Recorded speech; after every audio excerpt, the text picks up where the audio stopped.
Uwiteka Imana nziza, Uwiteka Imana y'imbabazi, Uwiteka Imana y'urukundo, turagushima, turagushimira, turaguhimbaza, turakunezerewe, turagushimira kubw'uyu munsi wongeye kuduha, turagushimira kubw'amahirwe wongeye kudusubiza yo kuramuka, turagushimira ko waturinze iri joro ryose tukaba tubyutse turi bazima, turagushimira wowe ukwiriye amashimwe, turagushimira kuko tuzi neza ko kugushimira ni inzira ushobora kunyuramo uje kudutabara, mu mashimwe ushobora kuhaca uje gukiza igihugu, mu mashimwe yacu uhanyura uje gukiza umuryango, mu mashimwe yacu uhanyura uje kuduhereza ibyiza byose tubonera mu bwiza bwawe.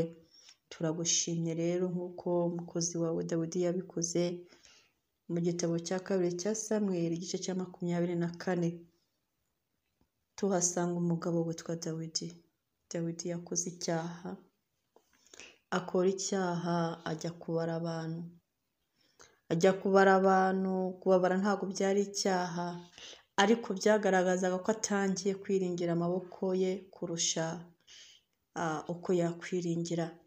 Birashoboka ko yari abonye ashaje atagishoboye kujya ku rugamba, atangira guhagarika umutima aravuga ati noneho se ni izihe ngabo mfite zizandwanirira? Niko kohereza abantu kujya kubara, barabara bagira intwari 1,300,000, ariko ibyo ngibyo ngo birakubabaza kuko igihe cyose n'ubundi niwe wamurwaniriye, ntabwo ari amaboko ye. Birakubabaza kuko atangiye gusa nk'uwicira inzira, birakubabaza kuko atangiye gusa nk'uwishingikirije ku buhanga bwe, ku bunararibonye bwe, ku bushobozi bwe. Birakubabaza nabo ngo umuhe ibihano, wamuhaye ibihano, umuhitishamo ko inzara yatera mu rugo, cyangwa se ko abantu bakwicwa na mugiga mu minsi 3, cyangwa se ko yahunga abanzi be amezi 3. Hanyuma Dawidi yemera ko mugiga yabafata, aravuga ngo aho kugira ngo nzagwe mu maboko y'abantu, nzagwe mu maboko y'Uwiteka. Hanyuma ngo urabikora, umaze kubikora abantu 70,000 barapfa. Urangije icyo wakoze, wahagaritse marayika w'umwicanyi wari uri kwica Abisiraheli, uramubwira ngo arekere aho ngaho, ariko abirekera aho Dawidi atangiye gutamba igitambo. Dawidi atamba igitambo cy'uko bari amahoro. Dawidi atamba igitambo cy'uko bari amahoro, atamba igitambo cy'uko ari bazima. Urangije uhagarika urupfu, urangije uramwumva, umukuriraho igihano, umukuriraho akaga kubw'igitambo cya Dawidi.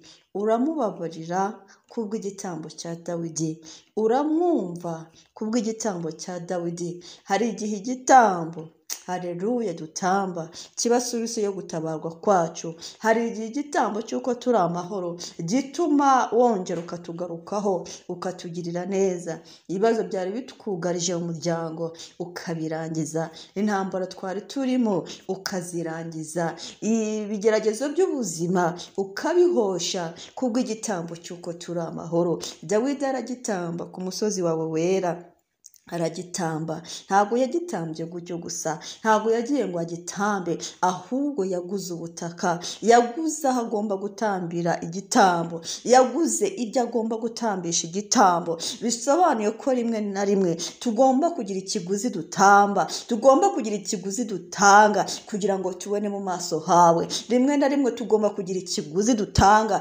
kugira ngo wongere utwumve. Hari ikiguzi bidusaba, hari inararibonye, yego, hari ubumana n'ubusabane tufitanye, yego, hari urukundo tugukunda, yego, hari ukuntu twigerera hera, yego, hari ukuntu twigererayo, yego, ariko rimwe na rimwe hari igihe ibyo ngibyo biba bidahagije, bikadusaba kugira ikiguzi, bikadusaba kugira ikintu turekura. Nk'uko Dawidi yanze gutamba iby'ubuntu akavuga ngo hoya ndabyishyura, kandi biriya bintu yishyuye niho haje kubaka urusengero rwawe rwera Yerusalemu nshya, niho Salomo umuhungu we yaje kukubakira urusengero. Ni nayo mpamvu uyu munsi wa none unyigishe kugira ikintu ndekura kubw'ubwami bwawe, unyigishe kugira ikintu ndeka, ikintu ntanga, kugira ngo Kristo mwiza ukibone nk'ikintu cy'agaciro, maze nawe ugire icyo unkorera. Unyigishe kurekura, unyigishe gutanga ikintu cy'ingenzi, ikintu cyubashwe, kugira ngo data icyo ngicyo gihereho, uza mu buzima bwanjye, uza kuntabara.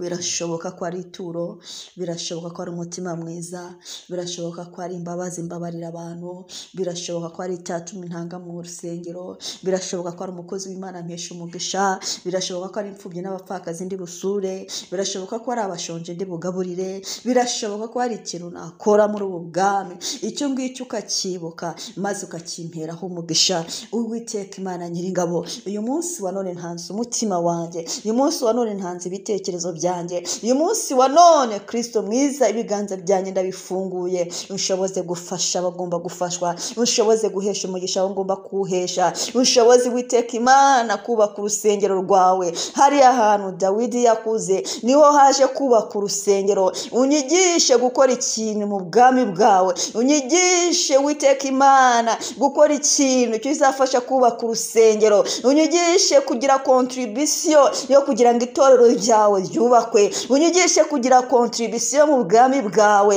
mu izina rya Yesu Kristo. Uyu munsi wa none birashoboka ko ari pasiteri wanjye ndi buhesha umugisha, birashoboka ko ari umugisha ndi bukure ku mushumba wanjye, birashoboka ko mu rusengero rwawe hari ibikoresho ngomba kugura, birashoboka ko Uwiteka Imana Nyiringabo umuntu wamfashije mu by'umwuka ngomba kumukoreraho umugisha nk'uko Dawidi yabikoze. Yarabikoze hari ahantu yaguze. Uwiteka Imana Nyiringabo n'uyu munsi n'iyi saha yaravuze ngo uzaherekeza amaboko Salomo amaze kubakira urusengero, ngo uzaherekeza amaso agasenga aherekeje umutima azakire. Kubw'uyu munsi iyo twerekeje umutima ahera hawe turakira. Kubw'icyo kintu Dawidi yakoze, yagikoze atazi ikintu akoze, yagikoze atabizi neza ko ari naho hazubaka urwo rusengero, ntabyo yarazi, ariko yaragikoze. Nanjye unyigishe kugira icyo nkora, nanjye unyigishe kugira icyo nkora, ngire contribution ntanga izafasha abantu benshi, izatuma ubwoko bw'Imana bugaburirwa ibyera, izatuma ubwami bw'Imana bwaguka, izatuma ivugabutumwa rigera kure, izatuma amasengesho agera ku bantu benshi. Unyigishe kugira icyo nkora nk'uko Dawidi yabikoze.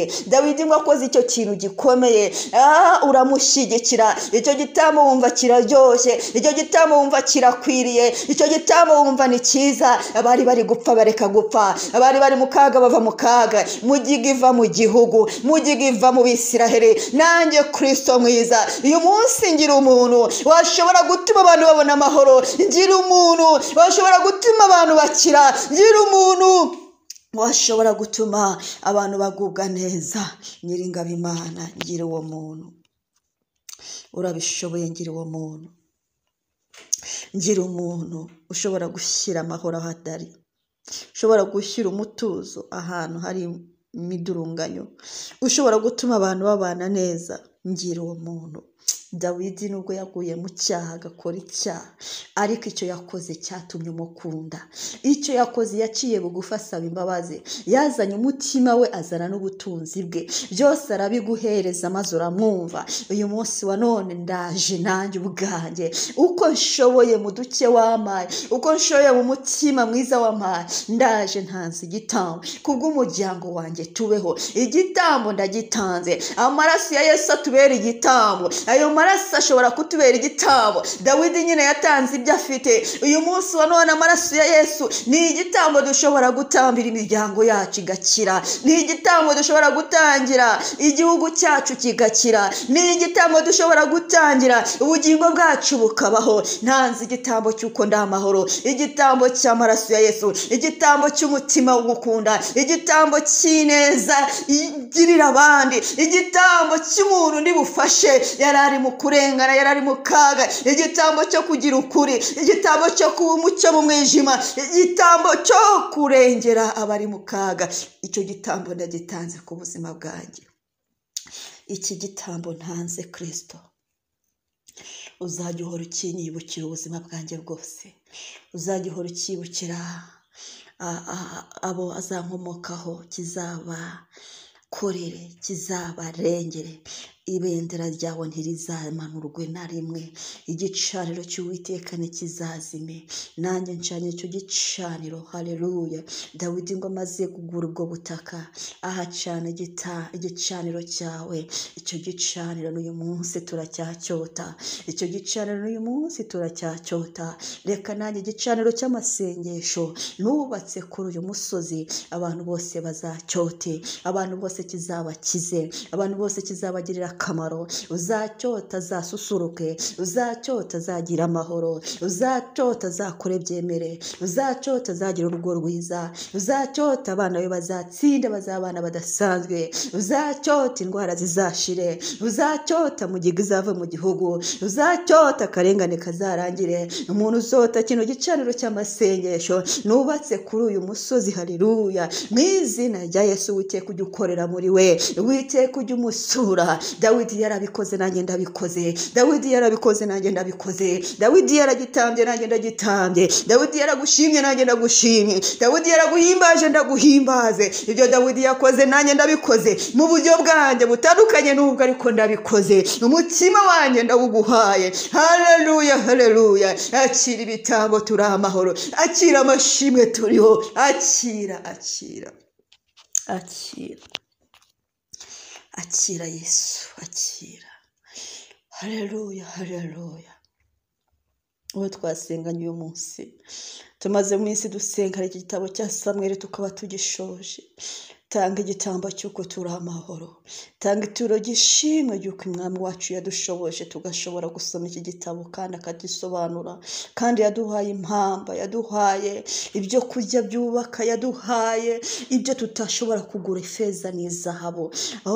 Uyu munsi utanga ituro gishime, utanga ituro gishimwe. Ushobora gutanga amafaranga, ushobora gutanga umutima mwiza, ushobora gutanga inama nziza, ushobora gutanga kubabarira. Gira ikintu ukora muri ubu bwami, gira ikintu ukora mu bwami bw'Imana. Dawidi yatanze igitambo, aragitamba, umwami wacu aramwumva, Uwiteka aramwumva, ababarira Abisiraheli. Igicumuro cya Dawidi kirashira kiva ku gihugu. Uyu munsi wa none ikintu kimwe wakora, geste imwe yakora, yatuma umuryango wawe ukira, yatuma ubwo bukene bushira, yatuma izo ndwara zishira, yatuma ku karengane kava mu muryango wawe. Gira ikintu ukora umwami azakwibukiraho, gira ikintu ukora Imana izahora yibuka. Gira igitambo, gira igicaniro wubaka, uvuga ngo nanjye nkoze ikintu kidasanzwe mu muryango w'iwacu, iki kintu Uwiteka Imana azakinyibukiraho ibihe n'ibihe n'ibihe. Ningera mu kaga nzibutsa Imana iki kintu nkoze, ningera mu bibazo nzibutsa Imana icyo kintu nkoze.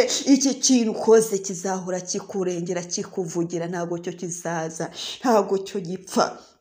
Na nyuma yo kubaho kwawe kizavugira bariya bana, kizavugira abazagukomokaho. Ubikora no kwizera, niba ari ituro ubutange, ubikora no kwizera, uvuga ngo iki kintu ndacyubatse, iki kintu ndakiremye, iki kintu kizambeshaho, ucyaturemo imbaraga. Kuko Dawidi kiriya kintu yakoze, amafaranga yaguze buriya butaka, ayo mafaranga yaje gutuma hubaka urusengero rw'Uwiteka i Yerusalemu. Uyu munsi wa none i Yerusalemu hubatswe urusengero, Salomo yubatse urusengero kuri kariya kajeste Dawidi yakoze. Kora akajeste gatoya, ariko Imana igashyigikire, kazakora ikintu kidasanzwe mu bwami bwawe, gafungura imigisha myinshi yari yarafunzwe, gafungura amahirwe menshi yari yarabuze, gafungura ikintu utari gushobora kuzifungurura. Kora geste spirituelle, kora geste physique, bikorana umutima w'urukundo, witangira gutekereza ibintu byinshi. Oya wishakisha hirya no hino, kora kugira ngo urengere ubuzima bwawe, kora kugira ngo urengere famiye yawe, kora kugira ngo ibintu byari bikugarije